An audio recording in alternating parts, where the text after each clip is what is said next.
aí, sejam todos muito bem-vindos a mais um Terça Retro. Esse quadro que, caso você não saiba, você tá caindo aqui hoje, eu vou lá e pego um pay-per-view antigo, reassisto esse pay-per-view antigo e venho aqui pra fazer um review pra vocês. Vale a pena reassistir tal pay-per-view? É isso que eu vou te responder. Agora, se vale mesmo ou não, vem comigo. O pay-per-view de hoje, eu vou aqui dar um spoiler pra vocês, porque eu tô querendo fazer uma série, aproveitando que a gente tá mais nesse clima retrô e tal, eu quero manter isso no canal daqui pra frente, continuar falando de coisas retrôs e tudo mais, então eu tô pegando algumas coisas pra revisitar. Nesse meio tempo, eu aproveitei e comecei a revisitar alguns jogos de Play 1, então eu vou fazer um vídeo só sobre o SmackDown 2 Know Your Role, que é o jogo que, assim, me fez amar luta livre. Foi esse jogo e minha lâmpada acabou de acabar a bateria. Pela primeira vez vocês vão ver a iluminação normal da minha casa, que vai ser essa daqui, porque a luz, infelizmente minha luz acabou a bateria, então vamos assim. Eu decidi revisitar o SmackDown 2 Know Your Role, que é um dos jogos que eu mais gosto na minha vida, assim, é um dos jogos que me fez amar a luta livre,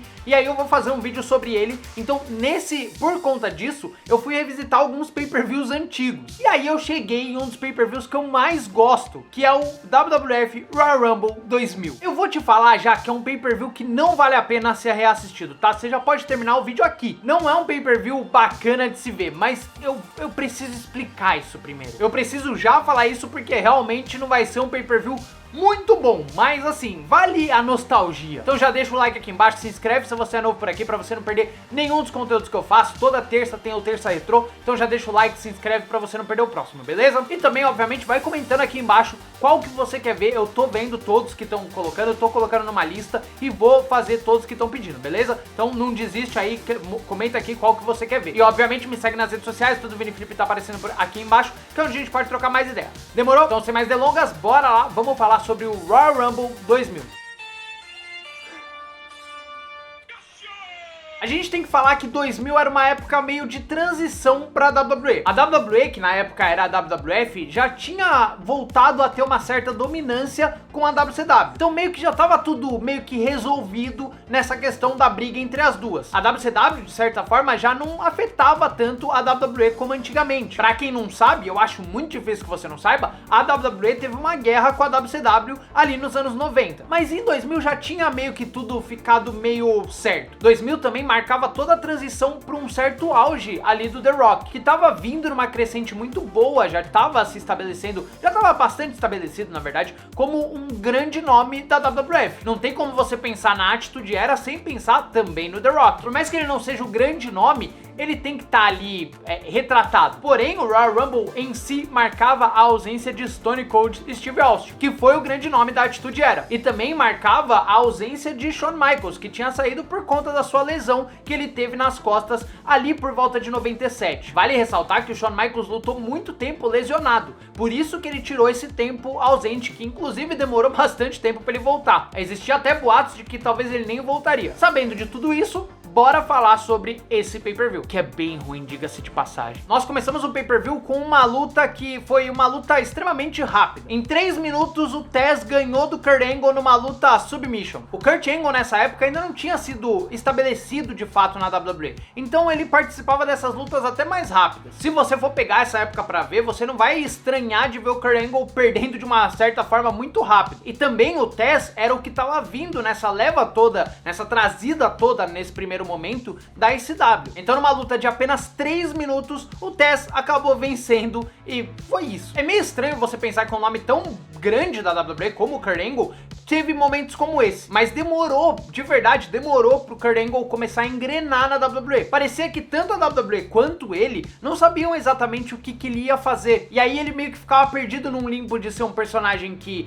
era confiável, porque ele era medalhista olímpico, mas também um personagem meio caricato. Existia essa certa tensão entre a luta livre greco-romana, né, a luta livre de verdade, e o esporte de entretenimento. Existia essa guerra, assim, meio idiota nessa época. Então todo mundo ficava, será que vai dar certo? Não sei não, hein? No próprio documentário do Kurt Angle, ele conta um pouquinho mais sobre isso também, sobre como ele foi julgado por ter ido pra WWE. É meio doido pensar que a carreira dele deu tão certo, ele sendo julgado dessa forma. Mas vamos seguir. Em seguida, a gente tem uma das lutas que é mais importante pra história da luta livre. Os Hard Boys acabaram vencendo os Dudley Boys na primeira Tables Match. Isso acabou gerando uma feud que culminou naquela primeira TLC, Tables, Ladders and Chairs, oh my. Acabou sendo meio que o embrião de toda essa luta, essa primeira Tables Match que eles fizeram. Em uma luta sensacional, cheia de spots muito bons, que eu recomendo demais que você assista. Essa daqui é uma luta que vale muito a pena você assistir, porque de fato é uma luta que ela entrega tudo que você quer ver numa luta. É uma luta que, sinceramente, pra mim, até hoje, continua atual. Uma luta com spots interessantes, com lutadores no seu auge, e tem aquele momento incrível do Jeff Hardy dando o Swanton Bomb em cima da table. Aquilo ali ficou marcado por muito tempo, e ficou marcado realmente como um momento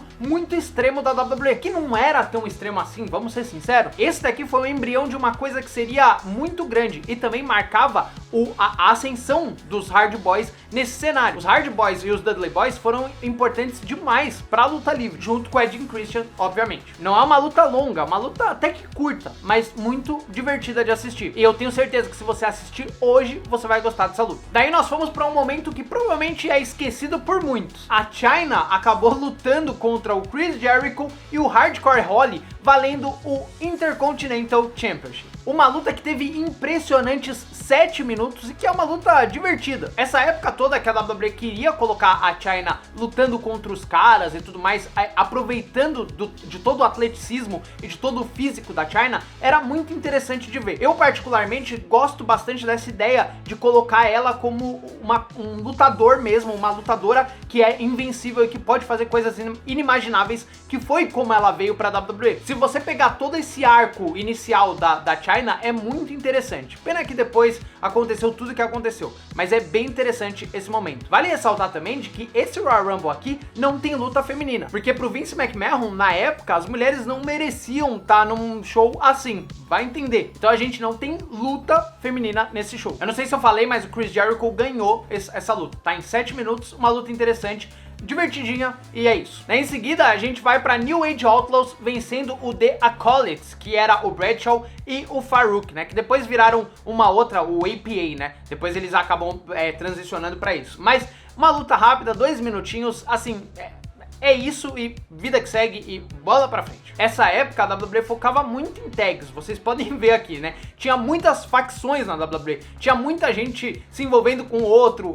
A DX deu tão certo pra WWE que por muito tempo eles ficaram investindo em tentar achar uma outra DX. Foi mais ou menos o que aconteceu com a WCW com a NWO. Eles ficavam tanto insistindo em fazer a NWO ser mais alguma coisa. E não me entendam mal, isso acontece até hoje com a Bullet Club, por exemplo. Aconteceu com a Main Event Mafia, aconteceu com vários outros que dão certo e eles ficam constantemente tentando fazer dar certo novamente, o que não vai acontecer. A gente tinha várias variações, inclusive a New Age Outlaws era uma variação que depois voltaria a ser uma DX repaginada e que deu certo, mas é uma variação para tentar fazer a DX acontecer mais uma vez. A WWE tentou muito trazer uma outra facção ou uma outra dupla que chamasse tanto atenção quanto a DX.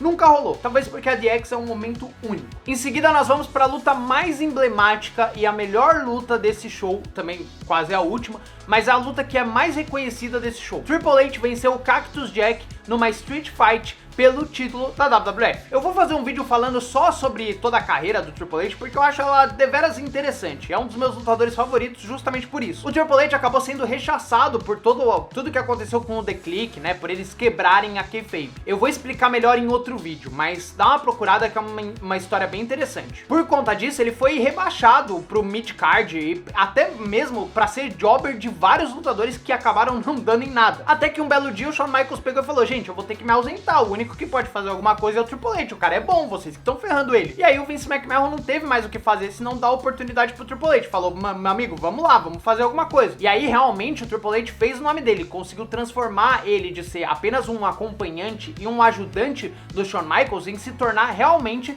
um main eventer. O Triple H dessa época, o The Game de verdade, é dessa época aí, 97, 98, 99, 2000, ali é o prime do Triple H, que realmente ele tá lutando bem, ele tem um personagem interessante e tudo funciona muito bem. E aí uma das primeiras fields dele, que é a mais interessante de todas, é contra o Cactus Jack, também contra o Mankind depois, tudo mais, que inclusive leva a WCW fazer aquele erro de falar o que vai acontecer e tudo mais, e o resto é história que eu já contei pra vocês naquele outro canal. Agora, essa luta aqui é uma das lutas mais lembradas deles, porque eles fizeram um espetáculo. Essa luta aqui tem 26 minutos de puro creme do milho verde. Essa luta aqui é sensacional e até hoje, se você for assistir, você vai achar muito boa. Vale a pena rever o pay-per-view inteiro? Não, mas mesmo assim é interessante. O Triple H acaba vencendo, se estabelece e o resto é história. E também o que leva a gente a começar a ver um Triple H contra The Rock por muitos meses e por muitos pay-per-views, mas que é bom. Ao contrário do erro que a WWE vai fazer mais pra frente, fazendo a mesma coisa com John Cena e Randy Orton,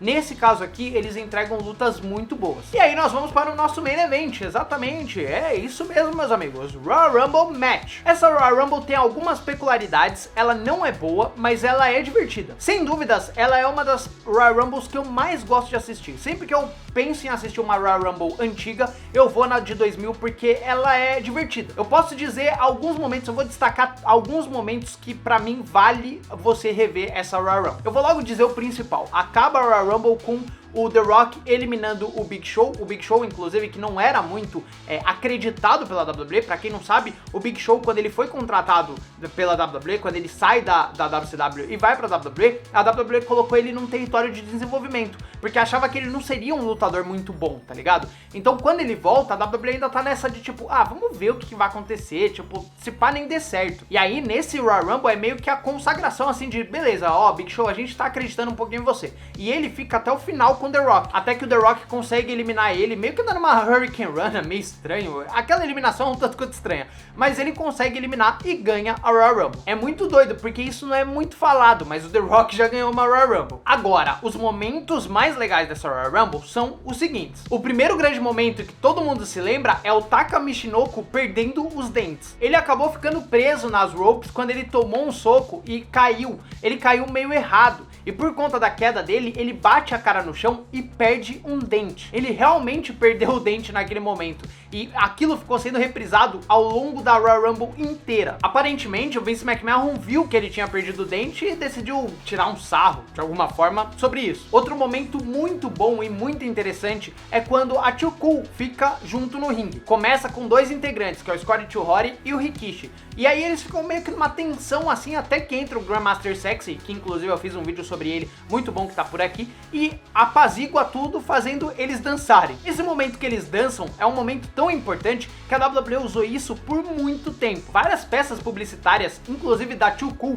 tinham esse momento, porque realmente é um momento muito importante e que realmente marcou de fato o Royal Rumble 2000. Minha nota para esse pay-per-view é um singelo 3. Eu vou no 3 porque esse pay-per-view, por mais que tenham lutas interessantes, é um pay-per-view bem ruim, numa qualidade bem ruim. Não é um pay-per-view que é gostoso de assistir, não é um pay-per-view que passa rápido, tem lutas que passam rápido, tem lutas que são bem difíceis. A Royal Rumble Match, ela se destaca porque, além de tudo, né, eu não falei sobre isso, mas era no Madison Square Garden. Então é aquela entrada da Royal Rumble que é bem de frente assim pro ringue. Aquilo lá é sensacional. Mas, tirando isso, é uma Royal Rumble bem arrastada. O The Rock não é o primeiro a entrar, se eu não me engano, ele entra lá pro meio e depois ganha. E todo mundo que entra é meio tipo, tá, beleza. Se você acha que agora a Royal Rumble é repleta de lenda, de gente velha aparecendo, é porque você não viu essa daqui. Naquela época já tinha velho aparecendo. E como a WWE tava com um roster muito inflado, tinha vários lutadores ali que